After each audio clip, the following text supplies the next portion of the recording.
to Faith on Film, a program designed to keep you aware and informed on everything, or at least as much as possible, of what's happening in the world of faith and family films. I was just laughing because I told my director to roll for record and then realized we don't have tape. We don't roll anymore. You just hit a button and the drive starts doing whatever it does. But anyway, my guest today, I met, I don't know, maybe 10, 11 years ago or something like that. And really, we haven't spoken since then. We sat and talked a lot about filmmaking when we met at a film festival. So it's going to be exciting to get to hear from him today.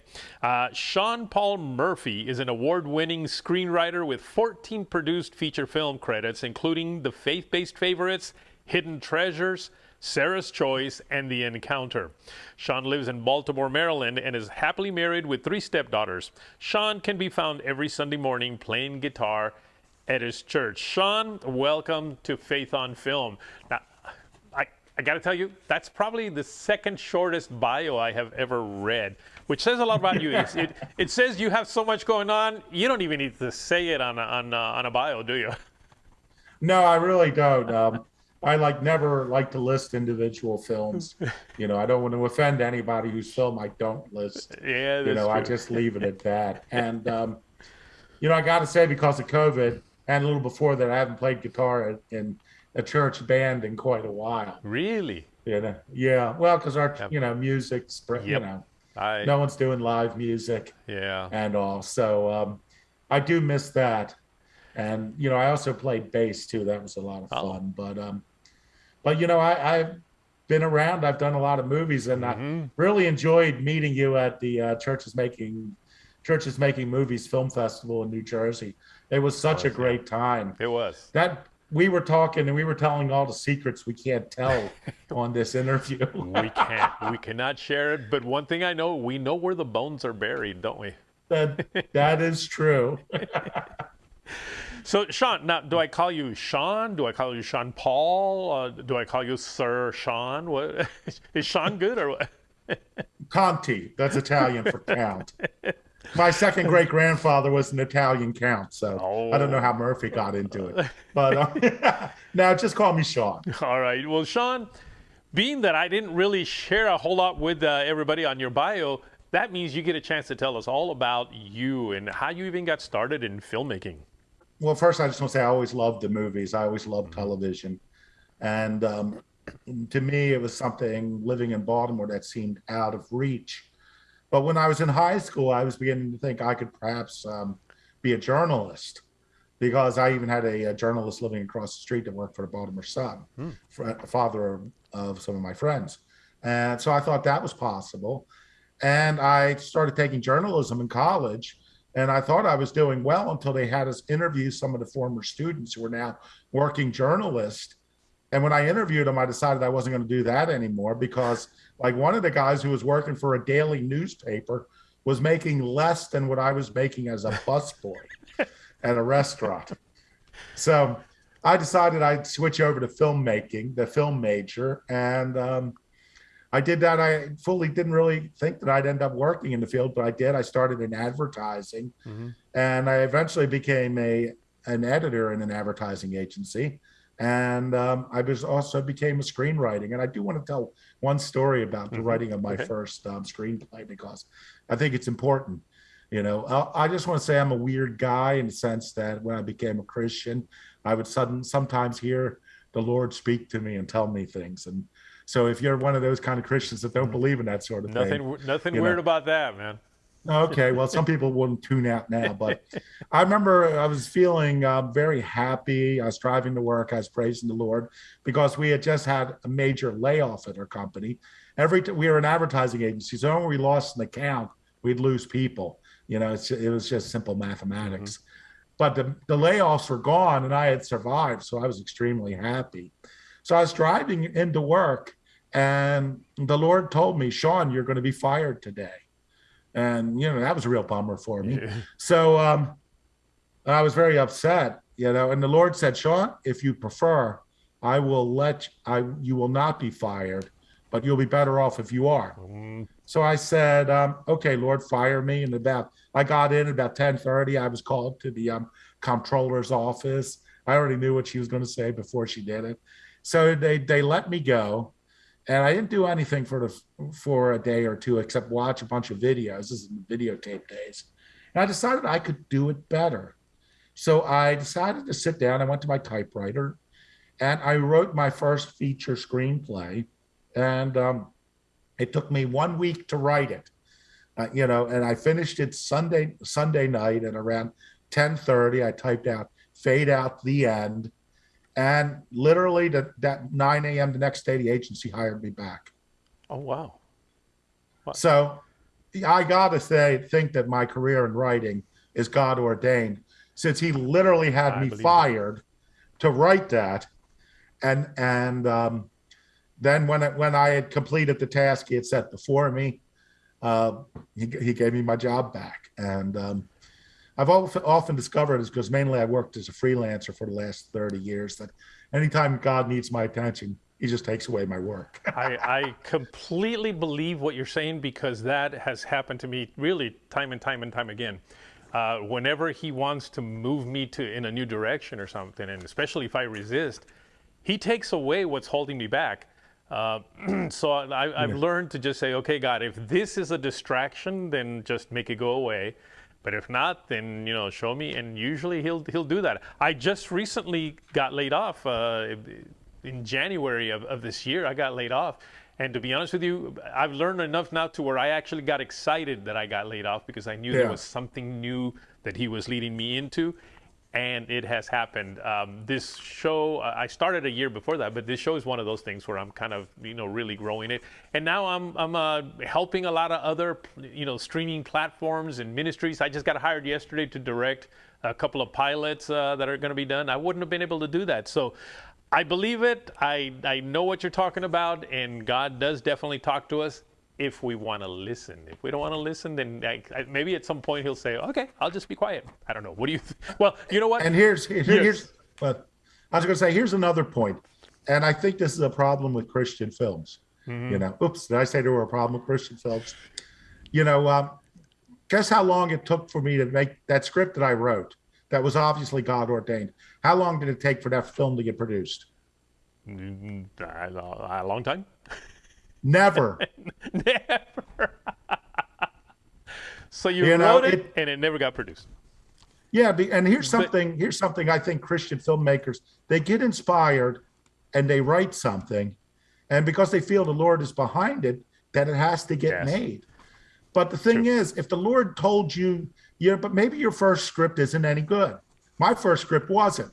But I tell you, I was. Well, I tell you what. It was before a you long before time. you continue, we need to take a quick break right now, and then we'll come back and we can continue, because we got to take these breaks. And I know it's a pain in the neck here, but it is what it is. So listen, folks, don't go away. We'll be right back.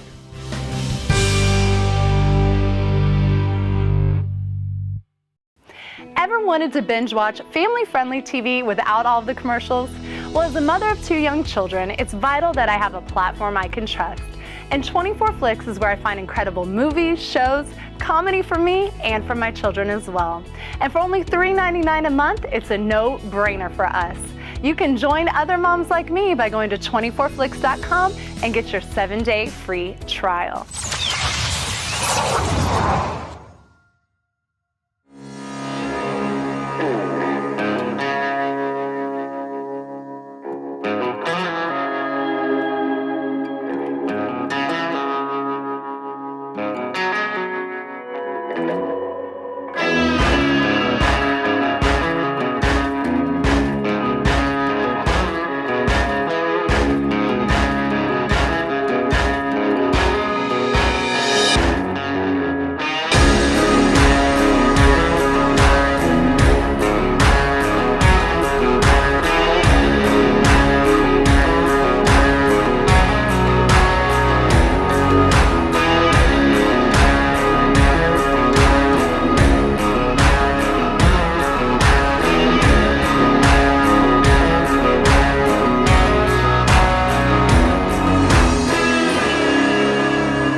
Got a postcard from the grandkids. They went to the Ark. Yeah. What does it say?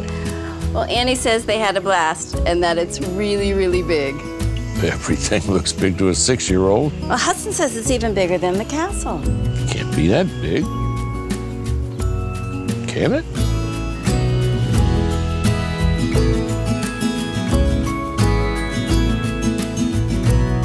Go ahead. Think bigger.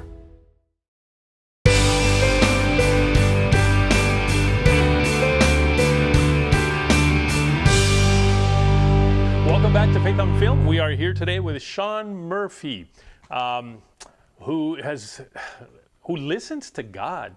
How's that for something interesting? Sean, so you heard God, and he said, write a script. You wrote a script.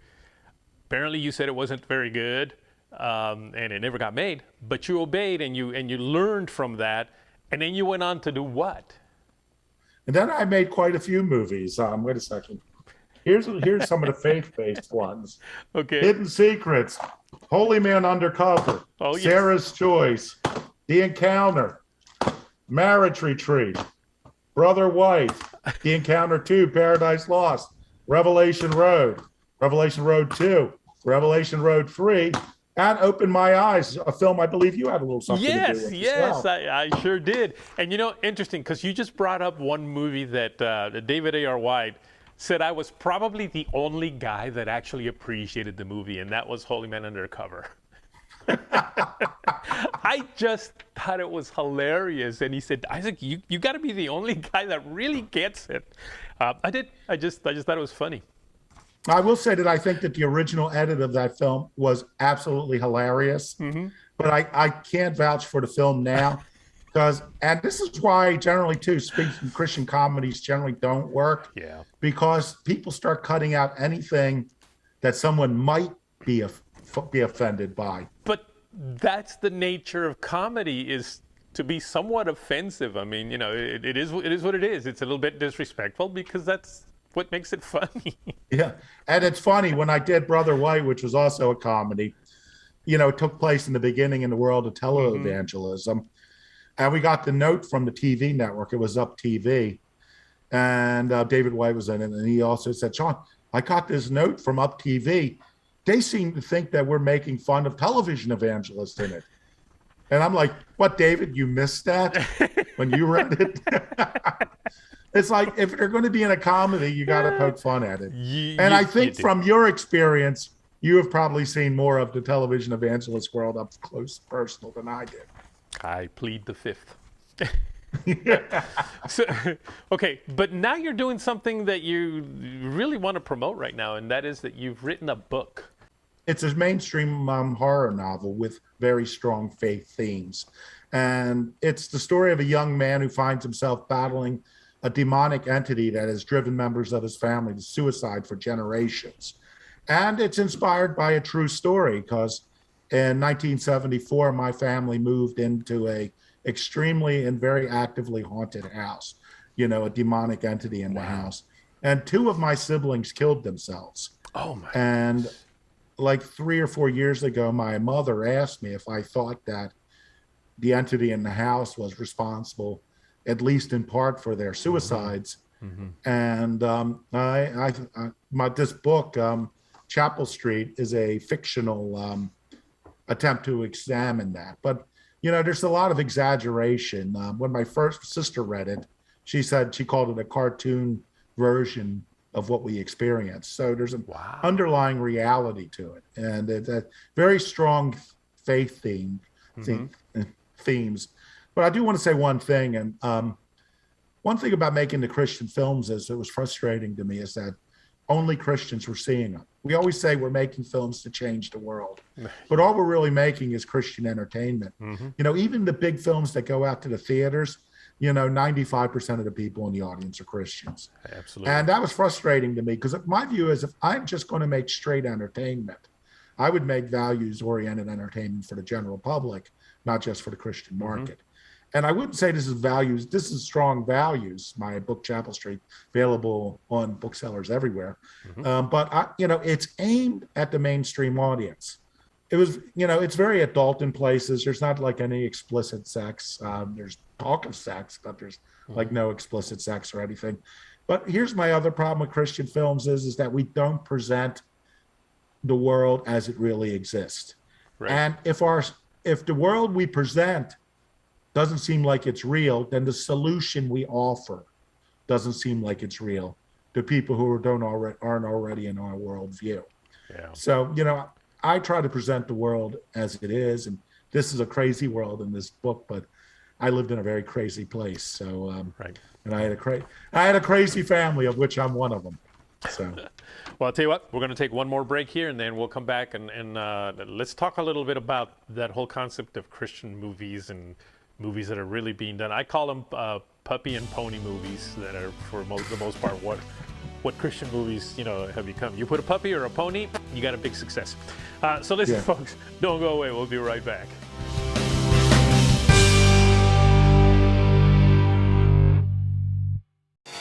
%of Americans want more family-friendly content. 80%.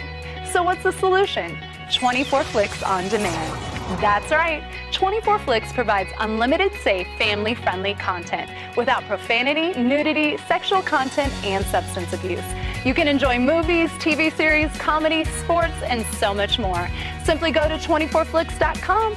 24 Flicks. It's your home for unlimited, family-friendly, on-demand videos. Dad? This is a lot of work. It might take us the entire weekend. You think this is rough? Try building one of the most massive wooden ships in history without modern tools.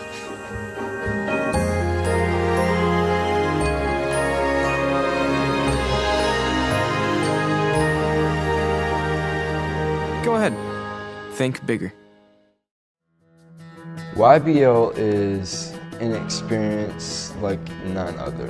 Whether you are thinking about a call into leadership in ministry or something else. I would do it again in a heartbeat. I learned a lot about having self-confidence in myself as a leader. Even though we're teenagers, we still have the power and the capacity to change the world. God can do amazing things in a very short amount of time. The material that we studied, the activities that we did, really helped us to see that. Going to YBL and hearing from professors that are my future professors and professors now, coming to Asbury is really like a continuation of what Youth Becoming Leaders was. It was really important having a group of people my age who wanted to do what I wanted to do. We kind of end up as a family, which is the best thing I think about YBL.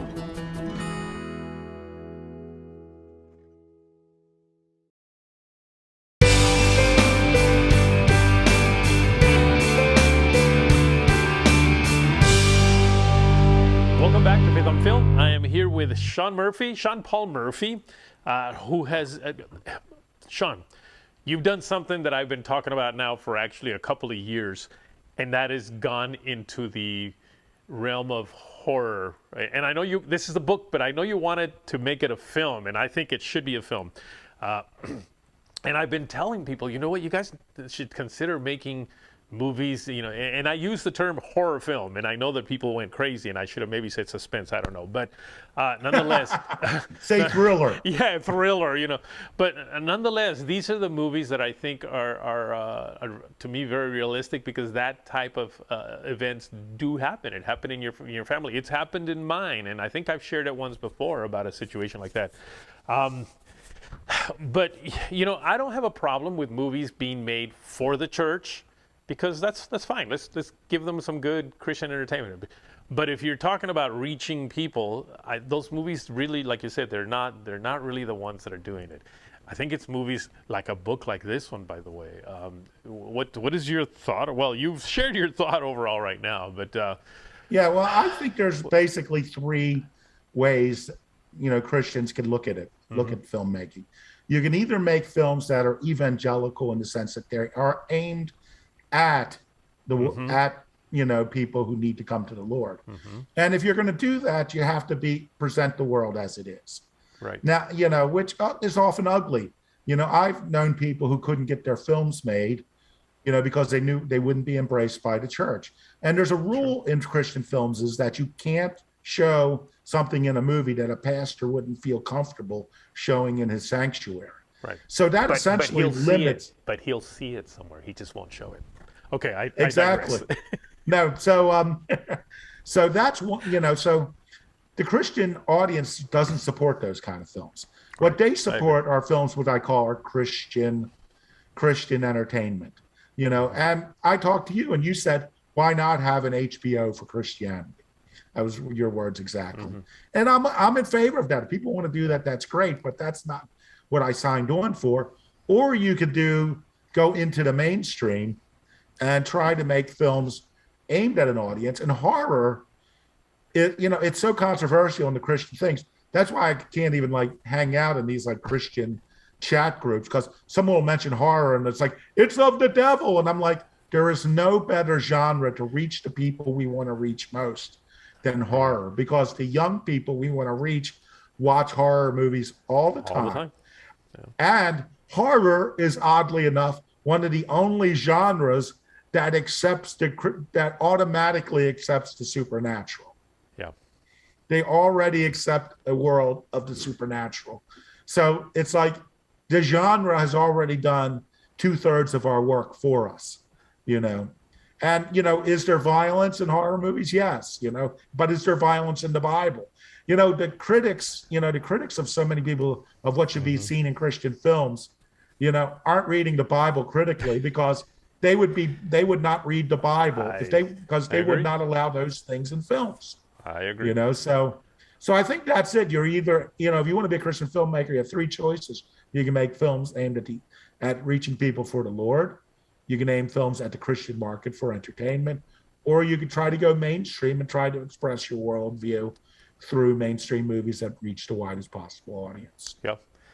By the way, I have had a bit of an adjustment in my thoughts since we met at the Churches Making Movies, because you're right. Well, I still think that there needs to be something for the choir. We say preaching to the choir. That's fine. I think there needs to be something for the choir. But we can't just do that. I think we also then need to do the other, and because the devil is hard at work, and he doesn't have devil churches where people are coming in and converting to Satanism. He goes into your homes. He has gone and what's the best tool that he's used? Entertainment, movies, music, art. All that is really affecting our soul. It's affecting our minds, our heart, and yet we want to go over here and just have people come to us, and we have these little Christian. Well, I shouldn't be saying that, because I'm gonna get a lot of Christian filmmakers upset at me. But I think you understand my heart about this. Well, I understand that. I want to say something. Mm-hmm. The devil did not steal away Hollywood and the TV networks. We gave them away. Yeah. There were literally for decades. There were churches that said, movies are sinful, TV's sinful. A studio exec would never hear from a Christian except there's going to be a boycott. So in the beginning, if you look at what was in, the things they considered sinful in the 20s and 30s when they started the code were 1% of what we have now. But Christianity, Christians, Christian filmmakers, Christian thinkers gave up the mass media, without a fight. We just let it go because, we were too good for it. And now, we are fighting a very difficult battle. Let's take it back. Sean, but we're not going to take it back. We're not going to take it back by making, $70,000 films about a girl who gains her faith and wins the big race on her horse.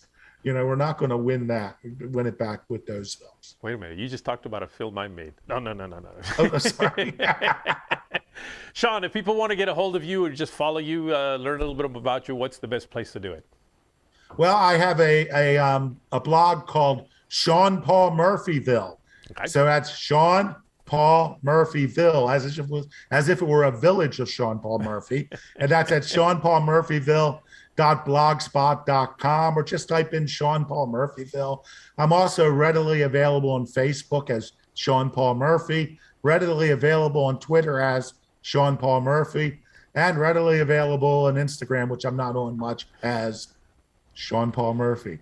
If you think Sean Paul Murphy and type that name into a search engine, you'll find me. Fantastic. Well, thank you for coming on and scaring away half my audience, but no.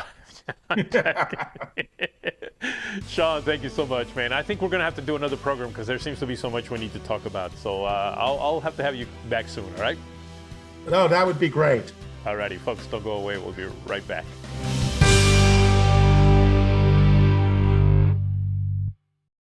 Love the classic movies? Well, 24 Flicks has you covered. You can watch some of your favorite movies and TV shows you've known and loved. Watch anytime and anywhere and as many times as you want. Simply go to 24flix.com and start watching now.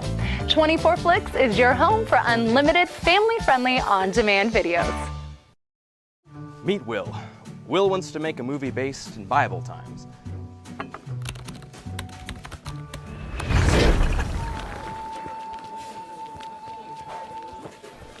No, maybe a Western.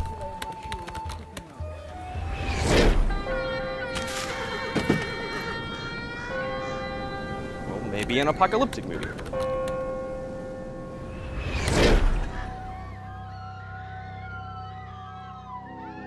A biblical era apocalyptic Western?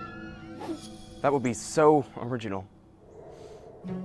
But Will needs some sweet sets to bring it to life, and Will is 25,352 miles away from any of those sweet, sweet sets. Or so he thinks. Fortunately for Will, there is a solution. Introducing CAPERNAUM Studios, your ticket to realistic locations and everything else you need to bring your period-accurate story to life. Book a tour today, like Will, who is, yet to leave.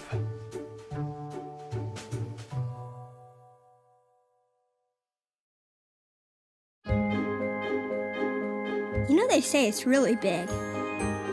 What's really big? Noah's Ark, silly. Oh, I know. It's bigger than the size of our house. It's a little bigger than that. Like the size of 2 houses. No, 2 houses and a spaceship. I bet it's even bigger than the castle. Don't be ridiculous. That's impossible.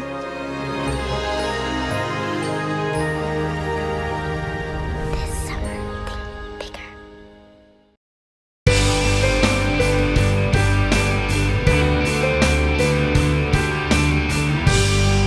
Welcome back to Faith on Film. What an honor it was to get to speak with such a legend in the Christian film industry. Did you know that I have a lot of other interviews with people that are involved in the Christian film industry? That's right, and you can watch them all on demand. Simply go to youtube.com and search for Faith on Film TV. That's youtube.com and search for Faith on Film TV. And while you're there, just hit that little subscribe button. It doesn't cost you anything, but it will allow you to get updates on any time I have a new show coming out. So remember, hit that subscribe button.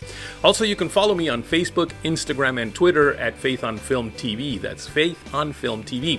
And of course, if you want to write me at faithonfilmtv@gmail.com. That's faithonfilmtv@gmail.com. Well, until next week, take care.